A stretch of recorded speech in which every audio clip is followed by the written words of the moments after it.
It was early morning. One of my friends was a local gunsmith, and he handed out firearms to anybody who'd take one. You see, the Daltons got it in their heads to rob two banks at the same time. Two banks on the same damn street.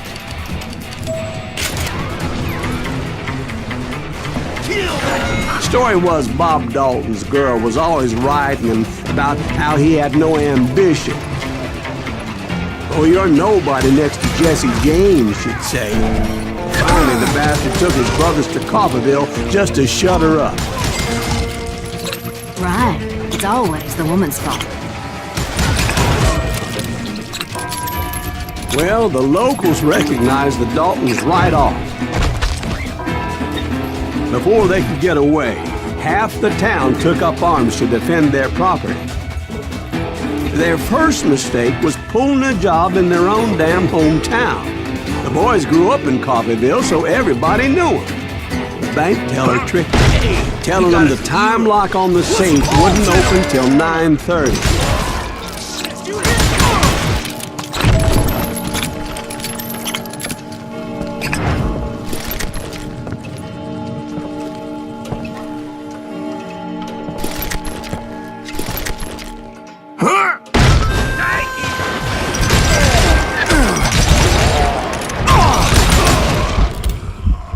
The brothers paid dearly for their stupidity, but everybody knows they had it coming.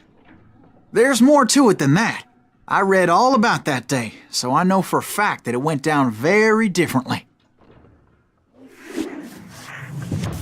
First of all, it was high noon. A posse of U.S. deputy marshals were on the rooftop across the street. Get ready, boys. They're gonna make a move. The lawmen had been tracking the Daltons for months, and now they finally had them dead to rights.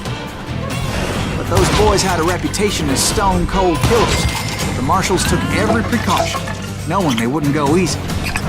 Among them was a bounty hunter feared by many a lawbreaker.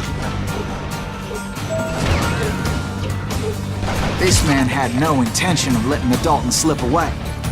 The marshals tried to get the Daltons to surrender. They'll give up eventually. We just gotta wait the son of the bitches out.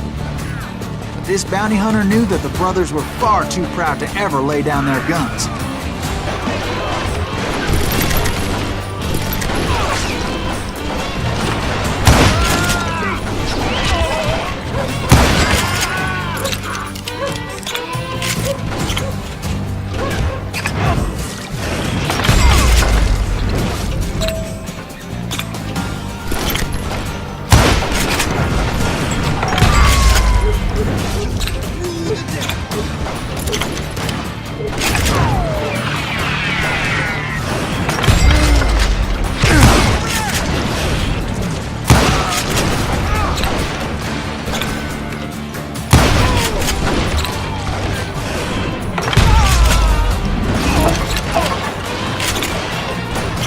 He went in there alone to confront those criminals.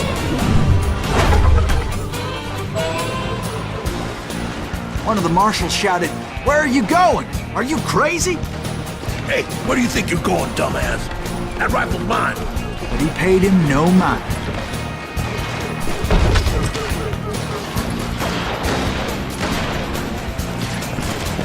He saw a way to get around to the back of the bank.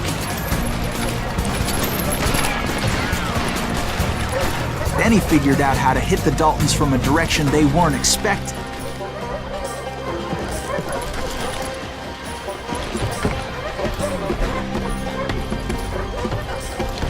From above. Fortunately, a water tower was right there. A moment later, he was climbing up a steep ladder, laughing at danger as he did. It was brave men like him who risked their lives to tame this wild country.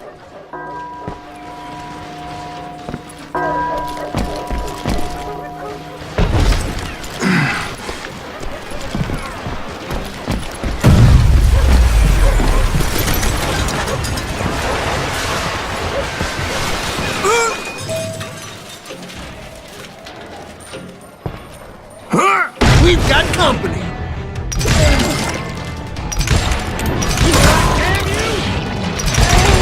Heroic men like him, who did what other men couldn't or wouldn't to make this country free. Like Jim Bowie and Davy Crockett, who died defending the Alamo.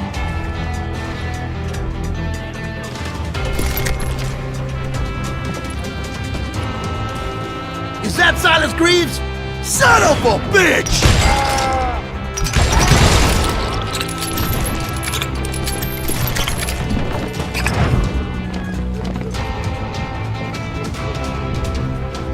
Yeah, you...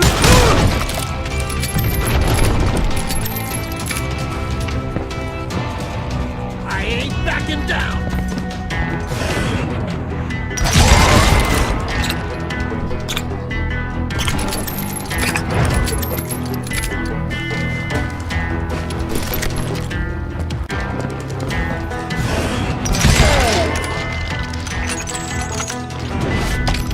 Did that asshole just kill Red?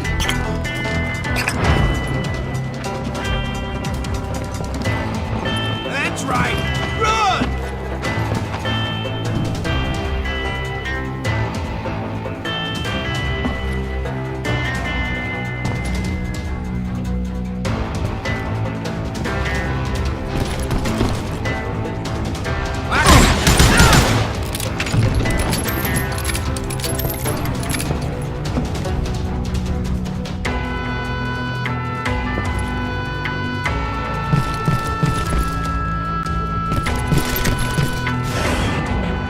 Over there!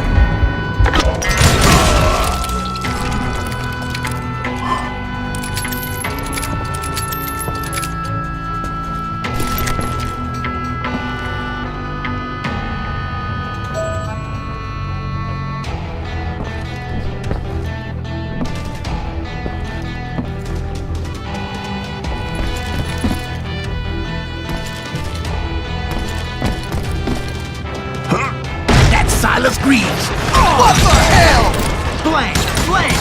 He came away victorious, taking down those thieving Daltons. You can run! Can't hide forever!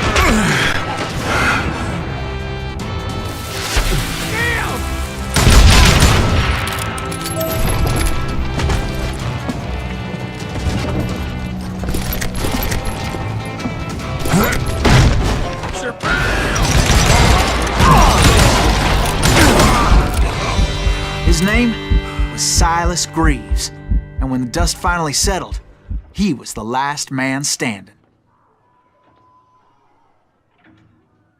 Sorry, kid, but that just wasn't the way it happened.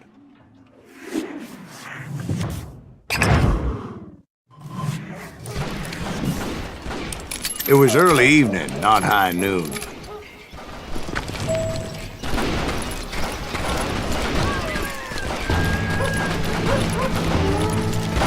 I was late to the party and Coffeyville was already up in arms. The Daltons blew up the safe and were all set to hightail it out of there.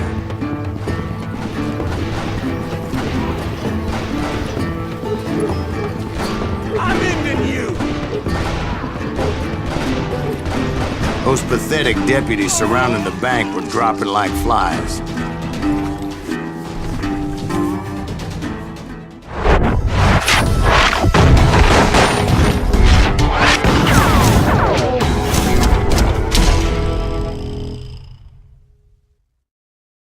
I had been tracking those jokers for months, waiting for them to do something reckless. Finally, they did. Those stupid bastards decided to rob two banks at the same time in the same town where everybody knew them. But they still had friends in Coffeyville.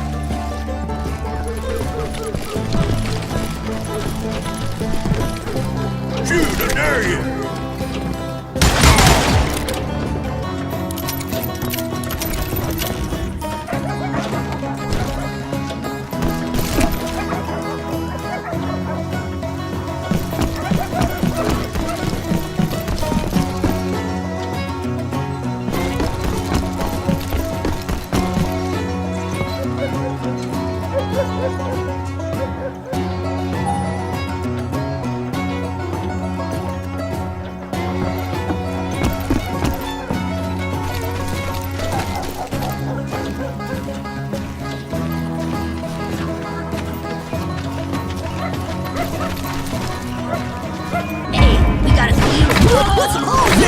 and those friends came after me like a pack of wild dogs, tooth and nail. They were coming at me from all directions.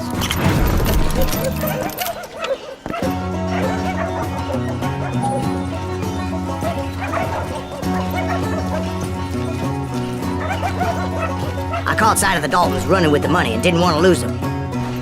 Problem was, they knew the town better than I did. And to top it off, I found myself in the middle of another shootout entirely. Did the Daltons hole up in somebody's house?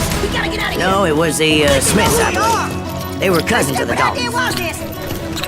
And they were shooting at the Browns, who were shooting at the Daltons.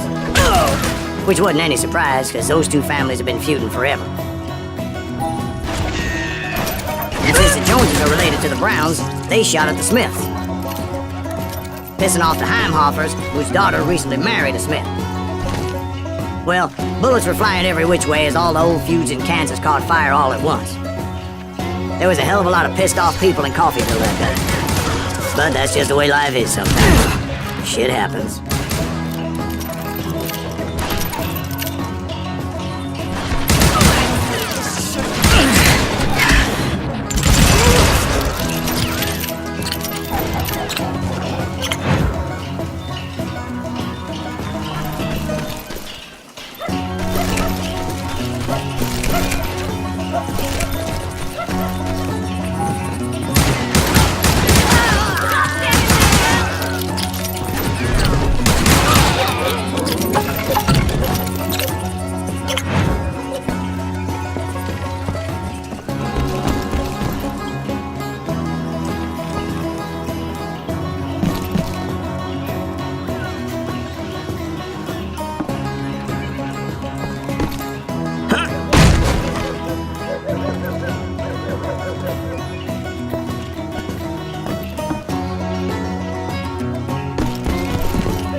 The Dalton boys knew I would never give up.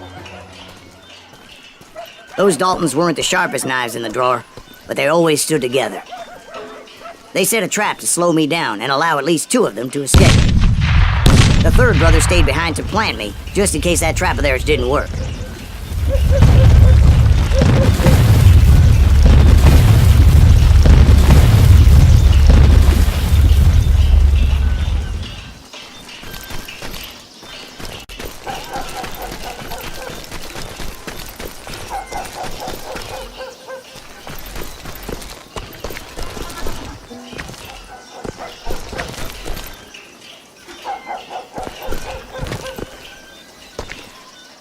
It was Emmett, the youngest, and he decided to stand his ground and face me down. I ain't afraid of you, Silas Greaves. This is where it ends for you. He was determined to protect his brothers. And I understood how he felt. Taking me on all by his lonesome wasn't exactly a recipe for a long life.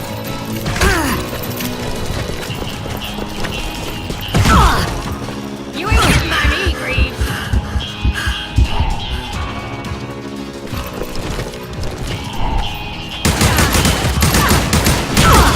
You messed with the wrong damn Dalton.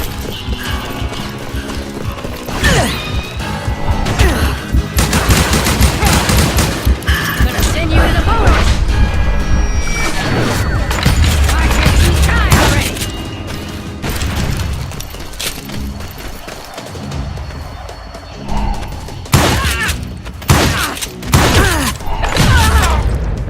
But Emmett Dalton survived the robbery in Coffeyville. He's the only Dalton who did. They say he was shot 23 times. Well, Dwight, who do you think put all those damn holes in him? But I have to admit, that boy had